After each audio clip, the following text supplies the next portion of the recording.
Pada tahun 2020, Festival Kebinekaan kembali digelar dan memasuki tahun ketiganya.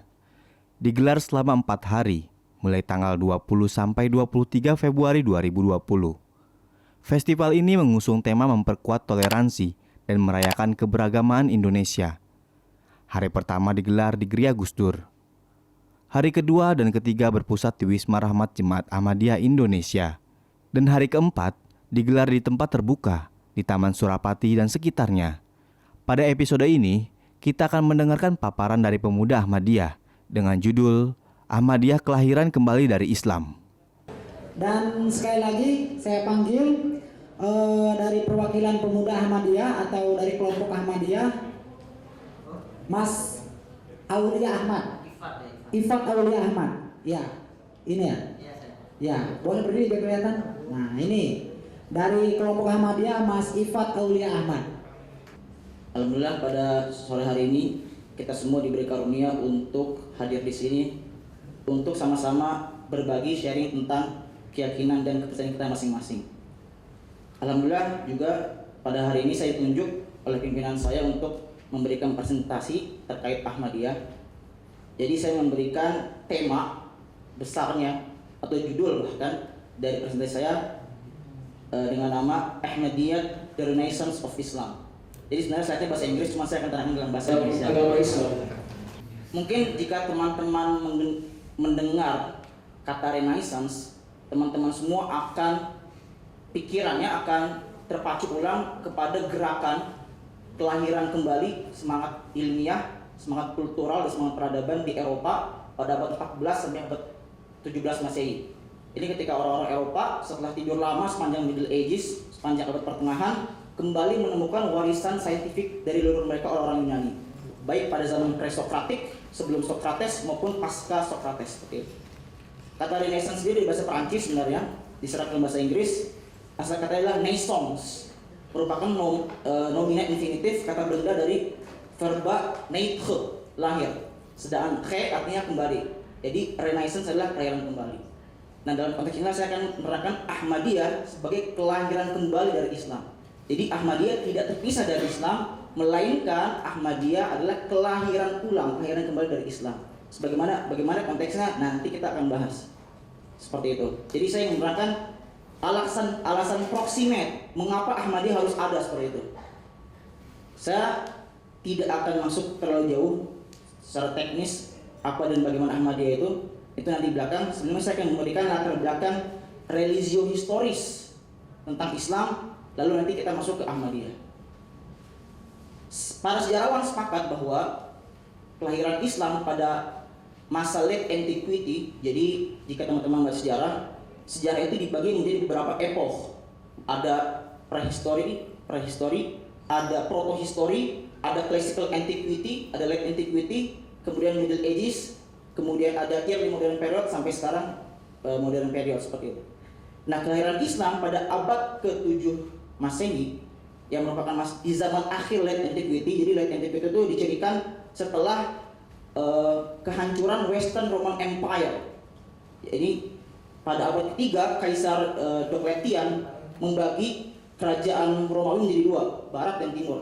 Barat di Roma, timur itu di Konstantinopel. Nah, pada abad ke-5 Masehi, Kekaisaran Romawi Barat hancur karena ada serangan suku-suku barbarian, ada Visigoth, ada Frank, ada suku-suku Jermanik. Nah, pada di bagian timurnya masih bertahan. Jadi kerajaan Romawi Timur masih bertahan sampai nanti ditaklukkan oleh Ottoman Empire.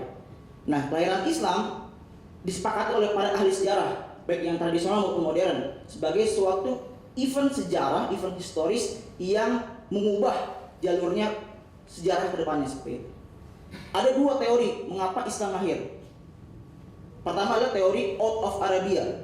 Ini Islam lahir murni semata-mata karena nilai-nilai padang pasir. Itu dianut oleh para cendekiawan tradisional dari kalangan Muslim dan dari kalangan Barat pada abad 19 dan abad 20. Kemudian muncul setelah itu pendekatan yang mengatakan bahwa Islam itu sebagai anak dari peradaban late antiquity tadi, abad kuno akhir tadi.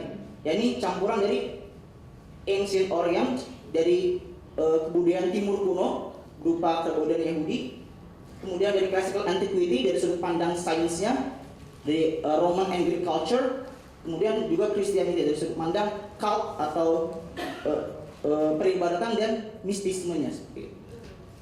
Nah, dari sini kita bisa menyimpulkan secara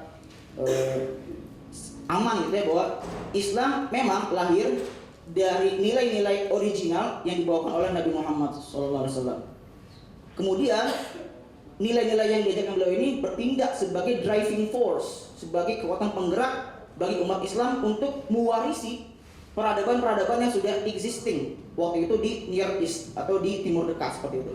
Jadi umat Islam bertindak sebagai pewaris dari peradaban-peradaban yang dahulu sudah ada, terutama di Timur Dekatnya. Ini Timur Dekat itu dari daerah Mesir, kemudian Arabia, Levant, Biladus Syam di Syria, kemudian sampai Persia, juga di Anatolia di Asia Minor, sekarang Turki. Nah, sense atau perasaan umat Islam sebagai pewaris peradaban-peradaban besar itu sudah ada bahkan sejak zaman awal Islam sendiri. Ketika Sa'ad bin Abi Waqqas, beliau seorang sahabat Nabi, menaklukkan, sebenarnya ini juga tidak bisa dikatakan perang yang ekspansionis dalam arti bahwa umat Islam menganeksasi kerajaan-kerajaan. Ini bisa diskusikan nanti bahwa umat Islam tidak pernah mengajarkan perang untuk menyebarkan agama. Ini nanti kita bisa diskusikan di tempat lain mungkin ya. Yang jelas ketika Sa'ad bin Abi Waqqas berhasil menaklukkan kerajaan Persia yang saat itu dikuasai oleh dinasti Sasania dan masuk ke istana rajanya Al-Qasrul Abyad, istana putih, pada tahun 637 Masehi yang bertepatan dengan 16 Hijriah, beliau membacakan ayat Al-Quran yang bunyinya seperti ini. A'udzubillahi minasyaitonirrajim. Kam taraku min jannatin wa uyun. Betapa banyak taman-taman dan mata air yang telah mereka tinggalkan. Wa zuru'in wa maqamin karim. Serta ladang-ladang pertanian dan tempat-tempat yang mulia. Wa na'matin kanu fiha fakihin. Dan nikmat-nikmat yang biasa mereka enjoy seperti itu. Kadzalik, demikianlah wa awrathnaha qauman akharin. Dan kami wariskan hal tersebut kepada kaum yang lain. Sebenarnya ayat ini diturunkan dalam konteks ketika akan memecahkan umat Yahudi. Ini bagaimana umat Yahudi setelah eksodus dari Mesir berhasil mewarisi tanah perjanjian saat itu. Dan demikian juga umat Islam. Nah, di sini ada namanya paralelisme. Jadi umat Islam sejak masa awal sudah menyadari bahwa mereka itu memiliki kesamaan dengan Israelite dispensation, dengan Bani Israel seperti itu. Nanti kita akan bahas di slide selanjutnya. Jadi umat Islam pertama bertindak sebagai pewaris secara materialis. Ini pewaris kerajaan dunianya. Namun sifat pewarisan umat Islam akan peradaban-peradaban terdahulu tidak terbatas pada wilayah saja, tidak terbatas pada sifatnya materialis, tetapi juga menyangkut masalah intelektual. Karena ada sebuah hadis Nabi yang mengajukan umat Islam untuk mencari hikmah dimanapun ia berada. Entah itu di kebudayaan Hindu, kebudayaan Buddha, kebudayaan Persia dan sebagainya. Hadisnya berbunyi, al-kalimatul hikmatu dhallatul mu'min fa haitsu wajadaha fa huwa ahqqu biha. Sebuah kalimat hikmah adalah properti yang hilang dari seorang yang beriman.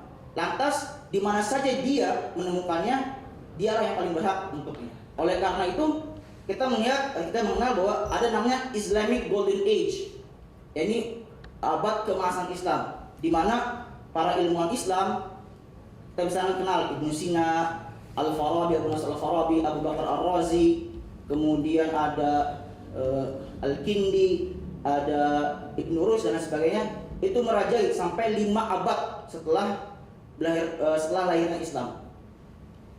Karena tadi ada hadis Nabi tadi. Nah, dan ini kemajuan saintifik yang dikembangkan oleh umat Islam baru terhenti ketika ada penyerangan Mongol tahun 1258 Masehi. Ini Kekaisaran Mongol Empire menyerang negeri-negeri di sebelah baratnya, termasuk saat itu adalah Khilafah Abbasiyah. Nanti akan kita bahas selanjutnya. Sebenarnya apa ajaran? Nah, ini kembali ke intinya.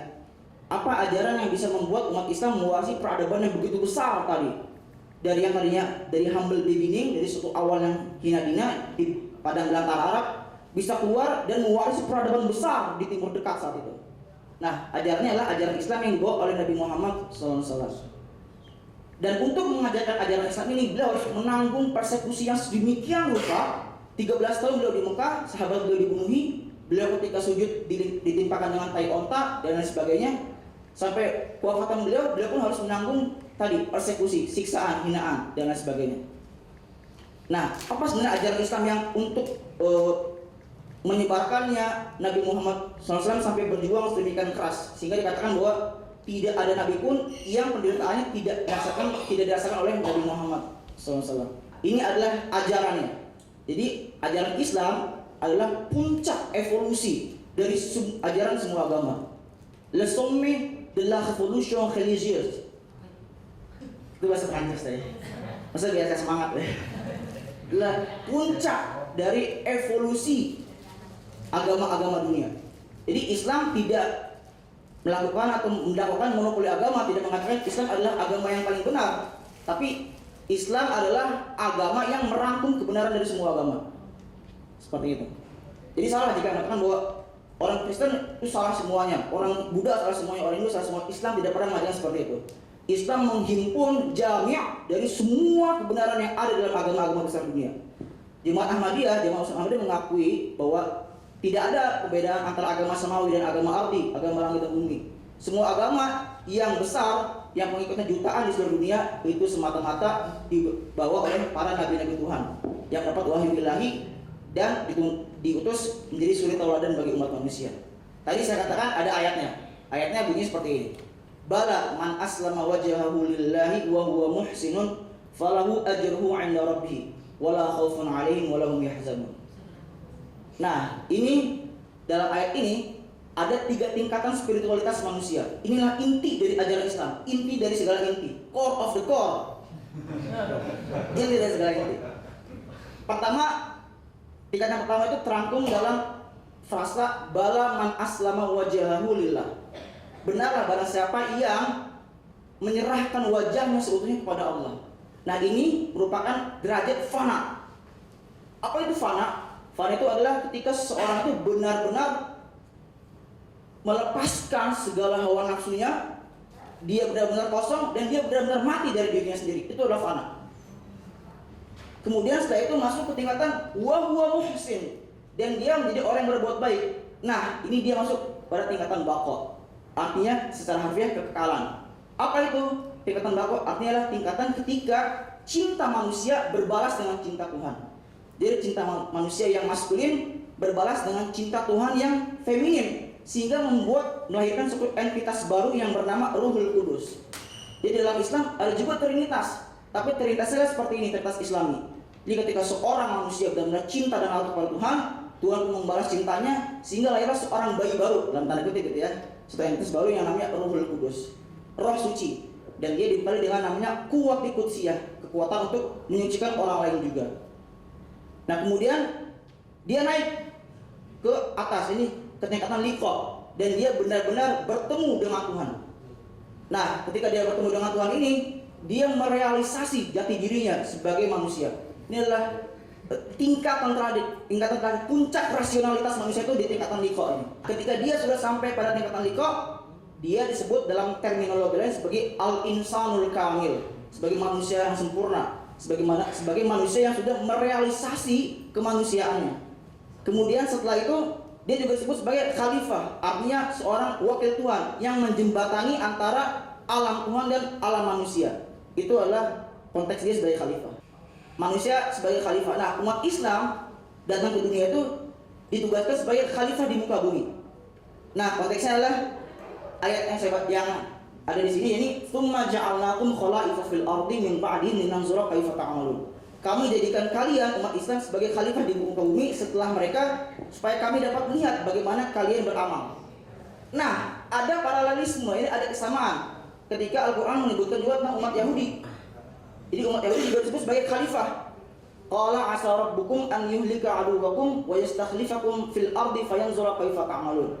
Yani Tuhan akan mengangkat kalian sebagai khalifah di umat Yahudi sehingga dia dapat melihat bagaimana kalian akan beramal. Dalam Al-Quran dikatakan bahwa umat Yahudi pernah dalam bahasanya membangkang Tuhan 2 kali. Demikian juga kita dapat menarik konklusi bahwa umat Islam pun akan membangkang Tuhan 2 kali. Nah, akibat pembangkangan pertama orang Yahudi, pertama adalah Yerusalem itu dihancurkan 2 kali. Pertama oleh Shalmaneser V dari Assyrian Kingdom tahun 722 sebelum Masehi. Kemudian Nebukadnezar II, yakni dari Babilonia, kerajaan Babilonia tahun 500 Masehi. Bait Allah yang saat itu dibangun oleh Nabi Sulaiman, Raja Salomo, dihancurkan. Nah, yang kedua adalah pada tahun 70 Masehi, ketika adanya first Roman Jewish War, perang antara Romawi dan Yahudi. Yakni bait Allah yang saat itu dibangun kembali oleh Cyrus the Great dari Persia dihanguskan lagi ketika orang Yahudi memberontak kekuasaan Romawi pada tahun 70 Masehi. Setelah itu tidak ada lagi kekuatan Yahudi. Murni Yahudi berdiaspora sampai akhirnya mereka baru bisa mendirikan State of Israel tahun 1948. Nah, demikian juga umat Islam 2 kali melakukan pembangkangan di hadapan Tuhan. Yang pertama itu terjadi ketika tadi saya katakan umat Islam dikalahkan oleh kekuasaan Mongol. Tercatat 800.000 sampai 2 juta penduduk Baghdad dibantai oleh Hulagu Khan saat itu. Sebelumnya ada perang salib ketika Yerusalem juga direbut oleh pasukan salib dan 70.000 orang dibunuh. Kemudian, pada saat inilah kekuatan saintifik umat Islam itu menurun. Nah, kekuatan politik umat Islam juga hancur pada akhirnya. Ini 3 Maret 1924 setelah dinasti Ottoman abolish, artinya dihapuskan oleh Mustafa Kemal Atatürk. Nah, ini adalah akibat atau alasan mengapa umat Islam dan umat Yahudi itu mendapatkan penurunan, degradasi baik dalam politik maupun saintifik karena mereka membangkang Tuhan. Nah, ini ada ayatnya. Ketika umat Yahudi sudah berada dalam ujung dari degradasi moralnya, Allah Ta'ala Tuhan membangkitkan Nabi Isa sebagai juru selamat.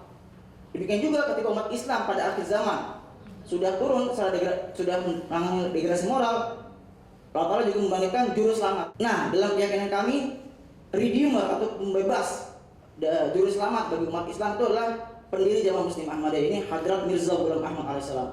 Beliau berkedudukan sebagai Imam Mahdi dan Al-Masih yang dijanjikan, Al-Masihul Mau'ud, seperti itu. Beliau bertugas untuk mengembalikan kejayaan umat Islam lagi. Sebagaimana Nabi Muhammad SAW adalah khalifah, beliau pun sebagai khalifah. Dalam konteks beliau adalah buruz, bayangan dan zil, pantulan dari Nabi Muhammad SAW. Sehingga kita bisa lihat di sini, jika sini adalah busur dari Allah, ini adalah busur dari manusia, dan inilah maqam Muhammadi. Ini maqam khalifah yang dimulai oleh Nabi Muhammad SAW, kemudian diteruskan oleh Masih Maud sebagai bayangan dari Nabi Muhammad SAW. Nah, oleh karena itu kita pernah mendengar ada ramalan bahwa matahari akan terbit dari barat. Saya yakin kita semua pernah dengar matahari terbit dari barat.